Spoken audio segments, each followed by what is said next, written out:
जैसे कि आप जानते हैं एमवीसी में जो सी होता है वो कंट्रोलर होता है।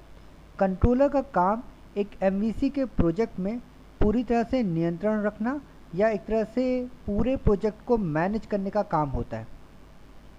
नमस्कार, आज आपका इजी टू एक्सप्लोर में स्वागत है। आज हम आपको बताएंगे कि विजुअल स्टूडियो में जो एमवीसी प्रोजेक्ट होता है उसमें कंट्रोलर जो कि एक डिफ़ॉल्ट एप्लीकेशन में बनता है, तो उसमें क्या क्या चीज़ें होती हैं और वो कैसे कनेक्टेड वे में काम करता है। तो इसके लिए जैसे हमने पिछली वीडियो में आपको व्यू समझाया था, उसी एप्लीकेशन में हम आपको कंट्रोलर समझाते हैं। तो उसके लिए आपके पास ये सॉल्यूशन एक्सप्लोरर में एक प्रोजेक्ट खुला हुआ है। इसमें आप देख पा रहे हैं बाय डिफ़ॉल्ट हमें होम नाम का कंट्रोलर मिल रहा है जो कि .cs एक्सटेंशन है। इस बात से ये बात तो साफ़ हो जाती है कि C# फाइल होती है कंट्रोलर की फ़ाइल। इसमें नॉर्मली आपको पूरा C# का ही सोर्स कोड मिलेगा, बस यहाँ पर आपको इनहेरिटेड वे में कंट्रोलर क्लास मिलेगी जो कि कुछ अलग तरीके से काम करती है। और आप इसमें फंक्शन भी देख पा रहे होंगे, वो कुछ अलग चीज़ रिटर्न कर रहे हैं। क्या रिटर्न कर रहे हैं? पहला फंक्शन है इंडेक्स जो कि एक्शन रिजल्ट रिटर्न कर रहा है। ऐसे ही अबाउट भी एक्शन रिजल्ट रिटर्न कर रहा है। और अगर आप तीनों पे फंक्शन पे ध्यान दें तो आपके पेजेस भी ऐसे ही थे। पहला आपने इंडेक्स देखा था, अबाउट देखा था और कॉन्टैक्ट देखा था पिछली वीडियो में, जिसको हमने स्लैश करके ओपन किया था। तो यहाँ पर जो फंक्शन है वो एक तरह से हमारे कंट्रोलर हैं और जो व्यू है वो हमारे जो पेजेस जो थे उनको कॉल करने का काम कर रहा है। अब यहाँ पर जो एक्शन रिजल्ट होता है वो उसका रिटर्न टाइप है कि हमें व्यू में किस तरह से इसको रिटर्न करना है। वो बात ये आपका एक्शन रिजल्ट का क्लास यहाँ पे समझाता है। अगर आप व्यू बैक डॉट मैसेज देखें तो इसके बारे में हम अधिक में आगे की वीडियो में समझेंगे, लेकिन ये आपका एक तरह से एक मैसेज कैरी करके मैसेज वेरिएबल में लेके जा रहा है कि योर एप्लीकेशन डिस्क्रिप्शन पेज और व्यू बैक डॉट मैसेज में योर कॉन्टैक्ट पेज। और इन्हीं मैसेज को हमने रेजर सिंटैक्स से आपके व्यू में डिस्प्ले किया है। अगर आप व्यू पे ध्यान देंगे तो आपको ये सारे वेरिएबल कॉल होते हुए मिलेंगे। जैसे आप देख पा रहे हैं view back dot title home page. ऐसे अगर आप दूसरे व्यू पे चलेंगे तो view back dot title contact और व्यू बैक डॉट मैसेज जो कि मैंने कहा था वहाँ पे जो सेट होता है वो यहाँ पे कॉल होता है। तो व्यू बैक डॉट मैसेज वो मैसेज यहाँ पे डिस्प्ले कर देता है जो कि आपका रेजर सिंटैक्स से यहाँ पे एम्बेड या कनेक्ट या फिर अटैच किया जा रहा है।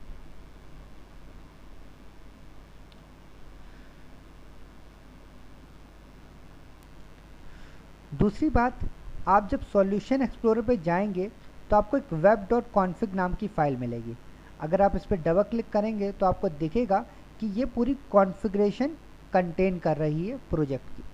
अब अगर आपने .NET फ्रेमवर्क के वेब फॉर्म एप्लीकेशन डेवलप किए हों तो आपको ध्यान है कि वहाँ पे भी web.config होती थी, वैसे ही यहाँ पे भी web.config होती है। और जो पूरे प्रोजेक्ट MVC में रिक्वायर्ड फाइल्स या लाइब्रेरीज होती हैं उनके बारे में ये पूरी डिटेल्स या असेंबली फाइल्स के बारे में जानकारी रखती है। और जैसे MVC में दो आपको web.config मिले थे, एक व्यू के अंदर और एक पूरे प्रोजेक्ट के अंदर, तो ये पूरे प्रोजेक्ट वाला web.config है। उसके बाद एक बहुत ज़रूरी फ़ाइल आती है जिसका नाम है global.asax। global.asax जैसे आप खोलेंगे आपको यहाँ पे एक्सटेंशन में .cs मिलेगा। ये फ़ाइल आपके .NET वेब एप्लीकेशन के जो वेब फॉर्म वाले प्रोजेक्ट होते थे उनमें भी यही चीज़ अवेलेबल होती थी। इसमें भी वैसे ही C# की क्लास फाइल है, बस इसमें यहाँ पर आपको कुछ इनहेरिटेड होता हुआ दिखेगा जो कि आपको एक प्री डिक्लेयर्ड फंक्शन आपको मिलेगा। प्री डिक्लेयर्ड, इसकी डेफिनेशन आप बदलाव कर सकते हैं इसमें। तो ये फंक्शन आपको मिलेगा, इसमें आपको दिखेगा कि किस तरह से इन्होंने अलग अलग फंक्शन कॉल करके पूरे प्रोजेक्ट को आपस में कनेक्ट किया है। अब ये बहुत ही ज़रूरी काम यहाँ पे हो रहा है, बहुत बारीकी से हम एक एक लाइन को समझेंगे।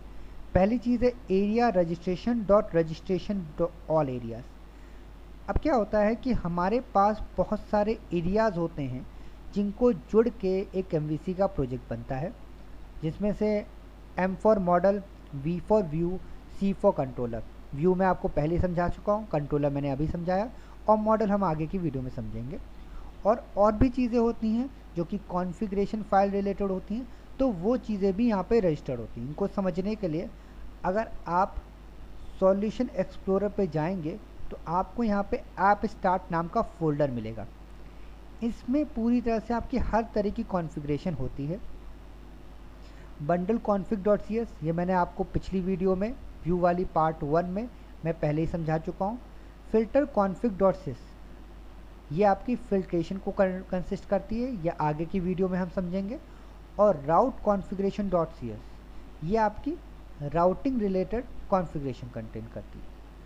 अगर इसके बारे में हम थोड़ा सा समझना चाहें तो कहीं ना कहीं हम .NET के वेब एप्लीकेशन में या वेब फॉर्म में जो कॉन्फ़िगरेशन होती थी वो हम XML में मैनेज करते थे। अब यहाँ पे ये हमने देखा है कि MVC ने इसको थोड़ा सा बहुत ही बेहतरीन बना दिया है कि आपकी जो कॉन्फ़िगरेशन है वो भी C# से मैनेज की जा सकती है। और इसमें आपको रजिस्टर राउट्स नाम का एक फंक्शन मिलेगा। तो अगर इस फंक्शन पे आप चलेंगे और area registration dot register all areas पे चलेंगे तो आप देखेंगे यहाँ पे रजिस्टर वर्ड कॉमन आ रहा है। तो आपको जो ऑल एरियाज़ की बात की जा रही है उसमें रजिस्टर राउट्स भी आपको मिलेगा। तो ये सारे ही बातों को आपस में इंटरकनेक्ट करने का काम मिल रहा है, इस बात से पता चलता है। आगे हम देखेंगे तो filter config dot register global filters dot filter. अब यहाँ पे मैंने जैसा बताया कि एक फ़िल्टर चीज़ होती है। फ़िल्टर का काम क्या होता है कि जैसे जो आपका ऑथराइजेशन या कॉमन टास्क होता है कि हर पेज में आप सेशन या कुकी चेक कराना चाहते हैं, या आप ये देखना चाहते हैं कि यूज़र ने लॉगिन कर रखा है तभी वो पेज खुले, तो उसके लिए आप फ़िल्टर तैयार कर सकते हैं MVC में। वो कैसे तैयार करते हैं हम आगे की वीडियो में समझेंगे। तो filter config dot register global filter ये आपको रजिस्टर करने का ऑप्शन देता है, और इससे वो यहाँ पे हमारे पूरे प्रोजेक्ट में इंटरकनेक्टेड हो जाता है। फिर राउट कॉन्फिग डॉट रजिस्टर राउट्स। अब इसको समझने के लिए हम रजिस्टर राउट वाले पार्ट पे चलेंगे। तो मैंने जैसे कहा था कि सारी आपकी क्लासेस है ऐप स्टार्ट के फोल्डर के अंदर, जो कि आपको दिख भी गई थी, वही आपके उसके अंदर का फंक्शन रजिस्टर राउट यहाँ पे कॉल किया जा रहा है। तो अगर आप इस पर चलेंगे तो आपको पता भी चल रहा है ये स्टैटिक फंक्शन है, तो directly without any object creation ये आपका कॉल किया गया है, और इसमें राउट कलेक्शन राउट्स पास किया गया है, जिसको आपको ग्लोबल फाइल में आपको दिखेगा कि उन्होंने राउट टेबल से रूट पास कर दिए जो कि यूज़र आपके भेजता है। अब आप इस बात पे चाहते हैं तो आपको यहाँ पे दिखता है कि ये रजिस्टर राउट्स के फंक्शन में आपको पहला पार्ट दिख रहा है राउट्स डॉट इग्नोर रूट। अब ये क्या काम कर रहा है, ये कह रहा है कि कोई भी अगर URL में एक्सटेंशन डालता है जैसे कि .aspx .axd .asp .cs .js, तो उन सारे रूट को तो हमें कम्प्लीटली इग्नोर कर देना है, यानी कि उस पर हमें कोई रिस्पॉन्स ही नहीं करना है यूज़र को, और एक तरह से इनवैलिड पेज का ही या एक कस्टम एरर पेज जो हम व्यू में पिछली वीडियो में देखे थे वैसे टाइप का या कोई कस्टम एरर पेज हमारे सामने आ जाएगा। तो उस बारे में यहाँ पे एक सिंपल सा इन्होंने कोड डाल रखा है रूट्स डॉट इग्नोर रूट।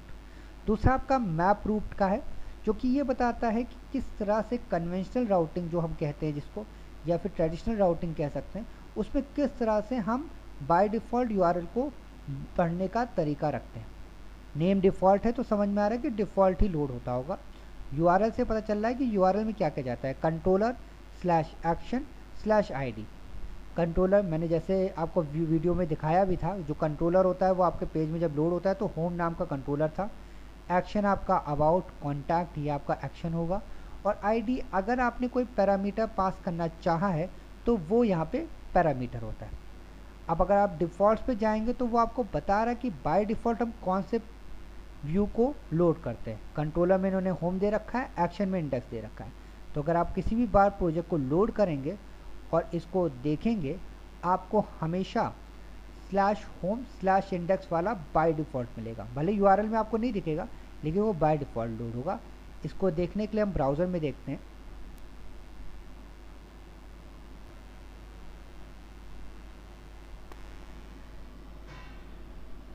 तो जैसे आप देख पा रहे हैं आपके सामने एक पेज लोड हुआ है जिसमें आपको URL में कोई बदलाव नहीं मिला है, एक लोकल होस्ट ही मिला है।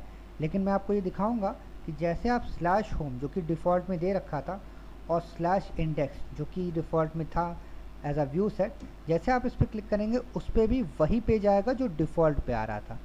तो यही चीज़ आपको यहाँ पे मिल रही है, जिसकी वजह से आपके सामने बाय डिफ़ॉल्ट ये वाला चीज़ ओपन होता है। और जैसे आपके आईडी में बता ही रखा है कि पैरामीटर ऑप्शनल है, तो हम दें या ना दें इससे कोई फ़र्क नहीं पड़ता है, क्योंकि जब तक इसका कोई यूज़ या उपयोग नहीं है हमें देने का कोई मतलब नहीं बनता है। अगर ये वीडियो आपको पसंद आई हो तो ज़रूर इस वीडियो को लाइक करें, साथ ही साथ अपने दोस्तों में इस वीडियो को ज़रूर शेयर करें। हमारे चैनल इजी टू एक्सप्लोर इनको सब्सक्राइब करें, और अगर कोई भी क्वेरी आपकी MVC या .NET रिलेटेड हो तो हमारे कमेंट सेक्शन पे ज़रूर डालें। धन्यवाद।